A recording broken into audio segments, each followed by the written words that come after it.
Hi friends, అందరూ ఎలా ఉన్నారు? మీరందరూ బాగుండాలని కోరుకుంటూ రెండవ భాగం. అదే విషయం, వస్తాడులే, వాడికేం పనుందో ఏంటో అని కొడుకుని సమర్థిస్తూ మాట్లాడాడు శ్రీను.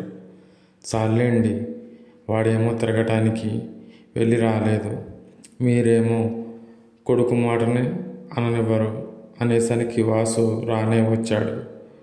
అమ్మా, ఏంటమ్మా, మీ ఇద్దరూ ఎప్పుడు నాన్నని ఏదో ఒకటి అంటూనే ఉంటావా అని అంటాడు.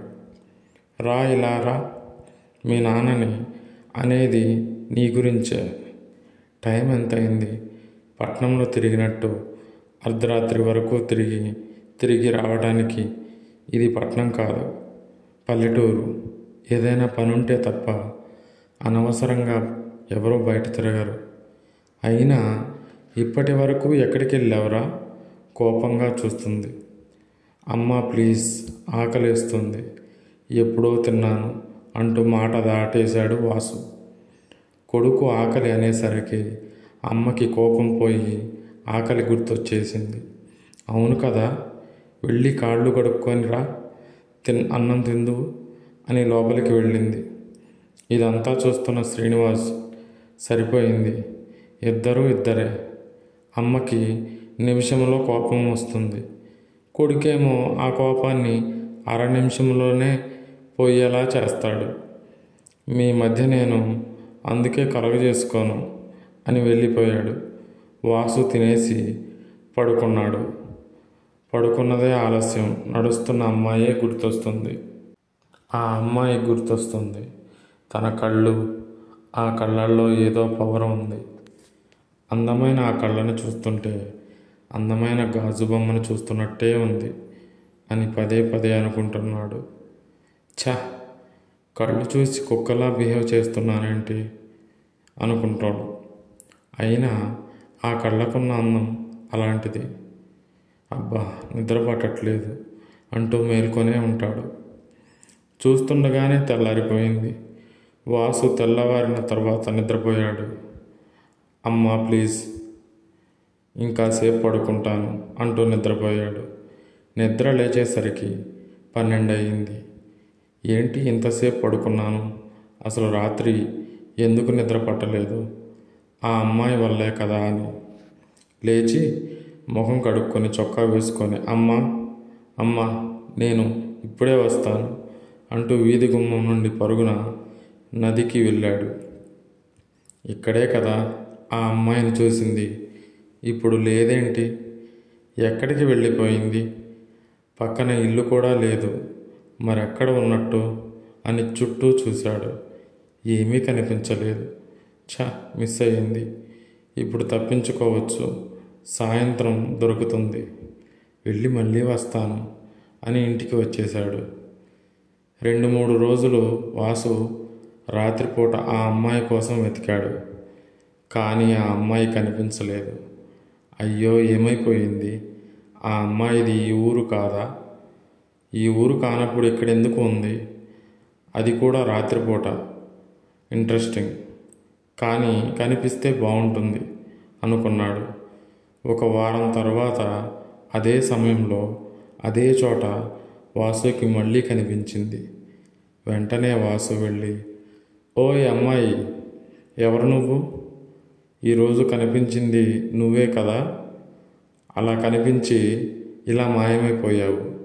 ఇటు తిరుగు, నీ పేరేంటో చెప్పు, నీకోసం రోజు ఇక్కడికి వచ్చి వెతుకుతున్నాను అని గొంతు తిప్పుకోకుండా మాట్లాడేస్తున్నాడు. దించిన తల పైకెత్తి చూసేసరికి మాట్లాడటం ఆపేశాడు వాసు. ఆ కళ్ళు చూస్తూ అలా ఉండిపోయాడు. మీరేమనుకోకపోతే మీకొక విషయం చెప్పనా అన్నాడు. సరే అన్నట్లుగా కళ్ళతో సైగ చేసింది. అది ఏమనుకోవద్దు మరి, మీ కళ్ళు చాలా బాగున్నాయి, అచ్చం నెమలి కళ్ళు ఉన్నట్టు అందంగా ఉన్నాయి. ఆ కంటికి గాజు కళ్ళు ఇంకా అందాన్ని ఇచ్చాయి. అందుకే మీరు నన్ను చూడగానే నాకు తెలియకుండా మాట్లాడడం ఆపేసి చూస్తూ ఉండిపోయాను అన్నాడు వాసు. వాసు మాటలకి ఆ అమ్మాయి చిన్నగా నవ్వి అలాగే నిలబడింది. నేను ఇంతసేపు మాట్లాడాను, కనీసం మీరు ఏం మాట్లాడలేదు, కనీసం మీ పేరు కూడా చెప్పలేదనేసరికి నా పేరేం చెప్పిందో తెలుసుకుందాం.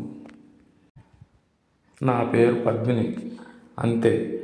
నా ఒక్కటే మాట్లాడారు, ఇంకేమీ మాట్లాడలేదు.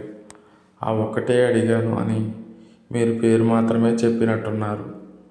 అసలు మీరేం చేస్తారు, ఎక్కడ ఉంటారు అన్నాడు. నేను ఇక్కడే దగ్గరలో ఉన్న అడవిలో ఉంటాను.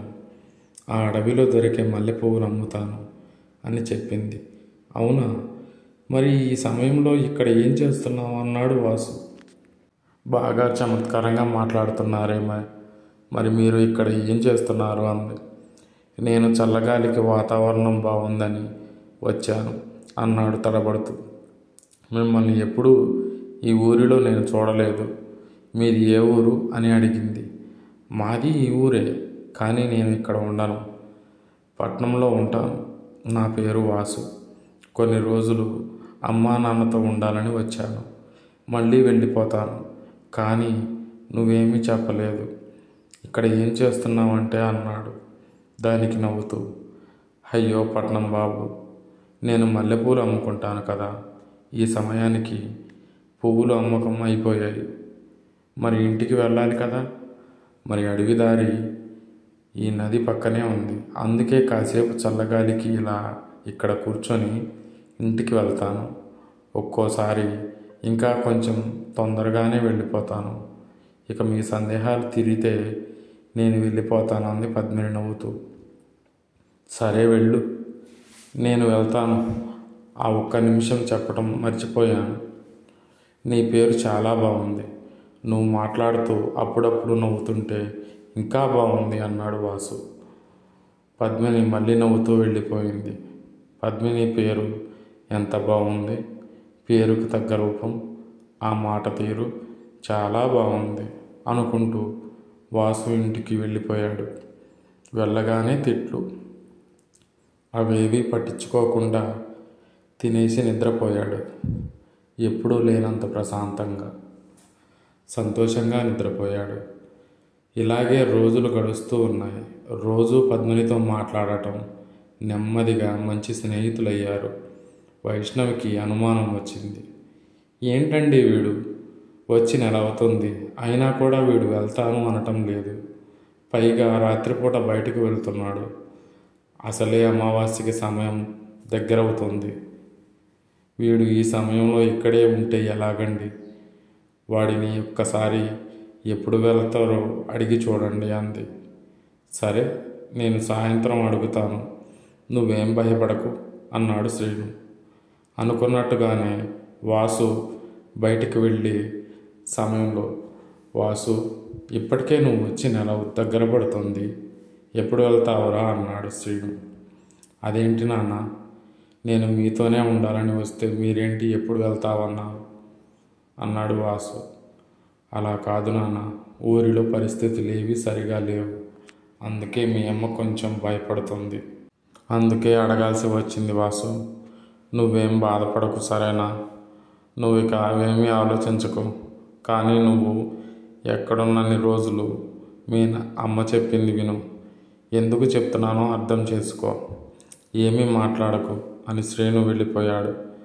నాన్న చెప్పింది కూడా నిజమే కదా, పాపం అమ్మ బాధ పెట్టడం, చెప్పింది వినడం చేద్దాం. సరే, టైం అయింది, ముందు వెళ్ళి పద్మినితో మాట్లాడాలి, ఇంకా కొన్ని సందేహాలు తీర్చుకోవాలి అంటూ హుషారుగా వెళ్ళిపోయాడు. వెళ్ళేసరికి పద్మిని ఎదురు చూస్తూ ఉంది. పద్మిని, నువ్వు ఇంత తొందరగా వచ్చావేంటి? ఎప్పుడు నేనేగా ముందు వస్తాను అన్నాడు. అంటే నేను రాకూడదా? అంటే ఈరోజు పువ్వులు తొందరగా అయిపోయాయి పట్నం బాబు, అందుకే వచ్చేసాను అంది పద్మిని. సరే కానీ నువ్వు పువ్వులు అమ్ముతావు అన్నావు, కానీ మా ఊరిలో ఎప్పుడూ కనిపించలేదు, ఎక్కడ ఎవరికి అమ్మినట్టే లేవు అని అడిగాడు. అయ్యో బాబు, నేను పువ్వులు ఊరిలో అమ్మను, ఇక్కడే పక్కనే ఉన్న నది చివరిలో అమ్ముతాను. వాళ్ళే పూల కోసం వచ్చి కొనుక్కుంటారు. ఇక పగటిపూట ఎందుకు అమ్ముతాను? సంధ్యా సమయంలో అమ్ముతాను. పువ్వులు ఎక్కువగా రాత్రిపూటనే కదా కొంటుంటారు, వాటితో పగలు పనేం ఉండదు కదా అనేసరికి, అదేంటి నీ మాటలు కొంచెం విచిత్రంగానే ఉన్నాయి అన్నాడు వాసు.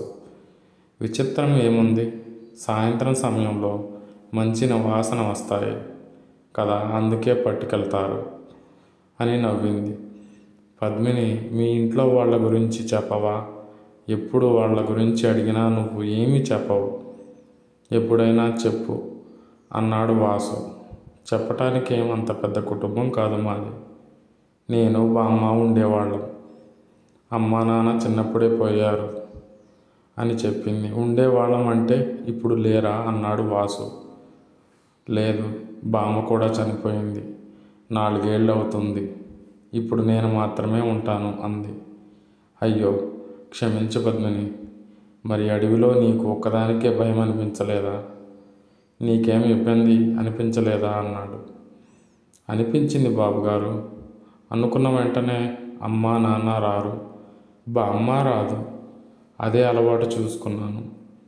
ఒంటరిగా పుట్టిన మనం ఒంటరిగానే పోతాం. మరి ఒంటరిగా బ్రతకడానికి భయం దేనికి? పని చేయటానికి కష్టపడి బతకాలి, తత్వం ఉండాలి.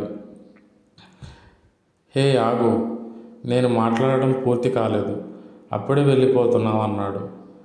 సమయం అవుతుంది, ఇంటి దగ్గర ఎదురు చూస్తూ ఉంటారు.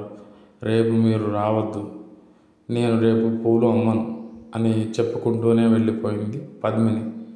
సరే సరే, మరి తర్వాతి రోజు తప్పకుండా రావాలి నువ్వు అంటూ వాసు ఇంటికి వెళ్ళిపోయాడు. తెల్లవారింది. ఈరోజు అమావాస్య. ఊరంతా చాలా ప్రశాంతంగా ఉంది. అందరూ ఎవరి పనుల్లో వాళ్ళు నిమగ్నమై ఉన్నారు. పొలాల్లో పని చేసుకునేవాళ్ళు పొలంలో, ఇళ్లల్లో పని చేసుకునేవాళ్ళు ఇళ్లల్లో పనులు చేసుకుంటూ ఉన్నారు. పిల్లలు బడికి వెళ్ళిపోయారు.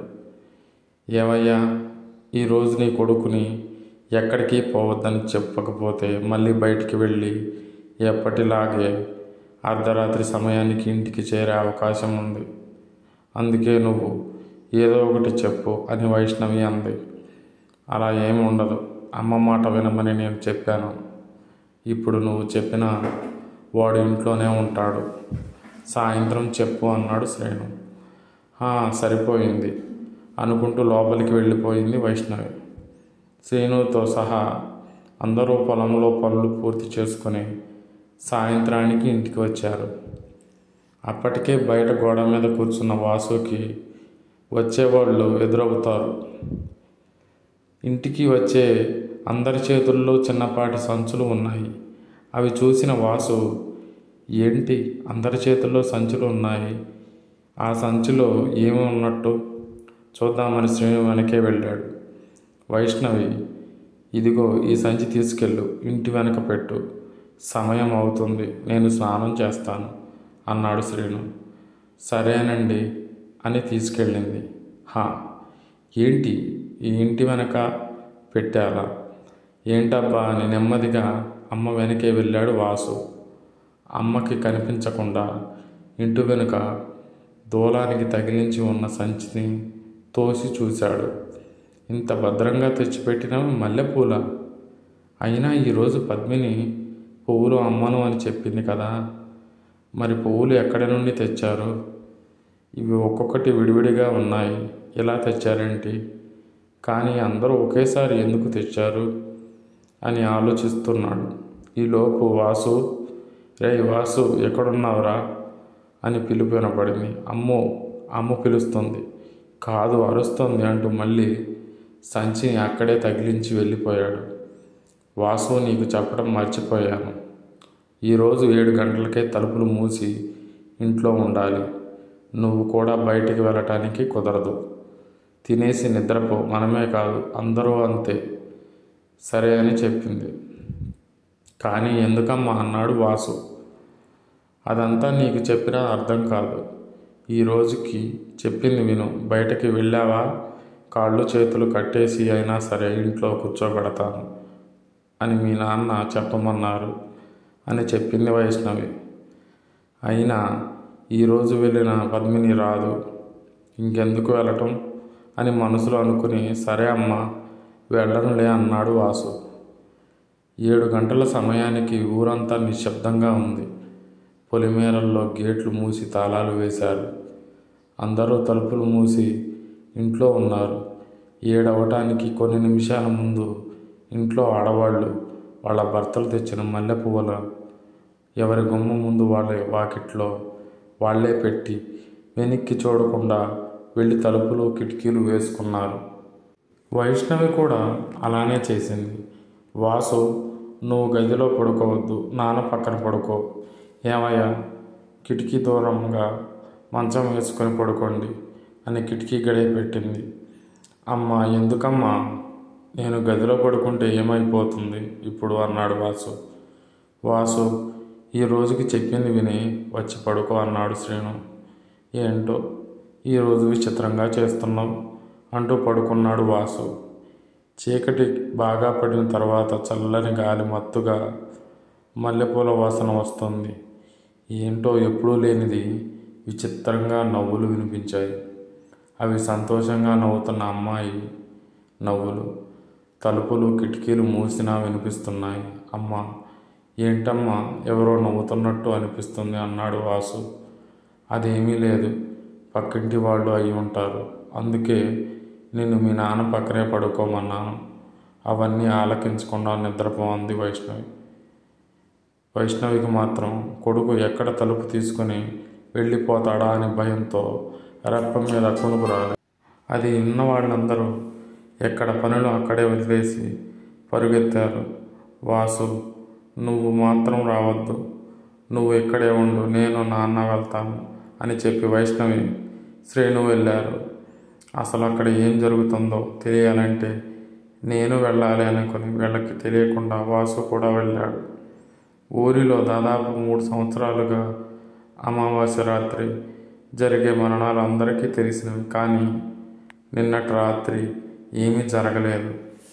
కారణం ఏంటనేది ఎవరికీ తెలియదు. ఏదేమైనా మంచి జరిగింది, కానీ గుమ్మం ముందు పెట్టిన పువ్వులు మాత్రం లేవు. అందువల్ల ఏం జరిగినా జరగకపోయినా అమావాస్య రోజు ఎప్పటిలానే ఇంటి ముందున పువ్వులు పెట్టి బయటికి రాకుండా ఉండాలి అని చెప్పారు. ఇదేంటి, అమావాస్య రాత్రి చనిపోతారా? ఎవరు వాళ్ళు? అసలేం జరిగింది అనుకుని వాసు ముందే ఏమీ తెలియనట్టు వెళ్ళి ఇంట్లోనే ఉన్నాడు. ఇంతలో వైష్ణవి శ్రీను ఇంటికి వచ్చారు. అమ్మా, ఏంటమ్మా, పంచాయతీలో ఏం చెప్పారమ్మా అన్నాడు. వాసు, ఏం లేదురా, ఏదో పొలానికి సంబంధించిన విషయంలే, అదంతా సరే, కానీ నువ్వు సిటీకి ఎప్పుడు వెళ్తావురా అంది వైష్ణవి.